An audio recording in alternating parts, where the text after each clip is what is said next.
ಉಡುಪಿಯಲ್ಲಿ ಶ್ರೀಕೃಷ್ಣ ಮಠದ ರಾಜಾಂಗಣ ಯಾತ್ರಿಕರ ವಾಹನ ನಿಲುಗಡೆ ಸ್ಥಳದಲ್ಲಿ ಅಸಹಾಯಕ ಸ್ಥಿತಿಯಲ್ಲಿದ್ದ ಅಪರಿಚಿತ ಮಹಿಳೆಯನ್ನು ರಕ್ಷಿಸಿರುವ ಘಟನೆ ನಡೆದಿದೆ.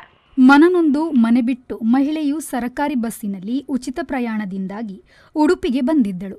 ಶ್ರೀಕೃಷ್ಣ ಮಠದಲ್ಲಿ ಅನ್ನಪ್ರಸಾದ ಸೇವಿಸಿ ಕೆಲವು ದಿನಗಳಿಂದ ದಿನ ಕಳೆಯುತ್ತಿದ್ದಳೆಂದು ತಿಳಿದು ಬಂದಿದೆ. ಮಹಿಳೆಯ ಅಸಹಾಯಕತೆಯನ್ನು ಗಮನಿಸಿದ ಬೀದಿ ಕಾಮಣ್ಣರು ಹಿಂಬಾಲಿಸುತ್ತಿದ್ದರಿಂದ ಮಹಿಳೆ ಭೀತಿಗೊಳಗಾಗಿದ್ದಳು.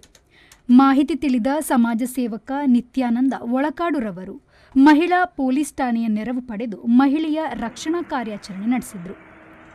ರಕ್ಷಿಸಲ್ಪಟ್ಟ ಮಹಿಳೆಗೆ ನಿಟ್ಟೂರಿನಲ್ಲಿ ಕಾರ್ಯನಿರ್ವಹಿಸುತ್ತಿರುವ ಸಖಿವೋನ್ ಸೆಂಟರ್ನಲ್ಲಿ ತುರ್ತು ಪುನರ್ವಸತಿ ಕಲ್ಪಿಸಲಾಗಿದೆ.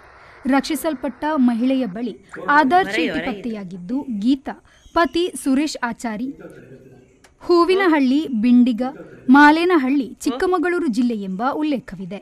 ಶ್ರೀಜಿತ್, ವಿ4 ನ್ಯೂಸ್, ಉಡುಪಿ.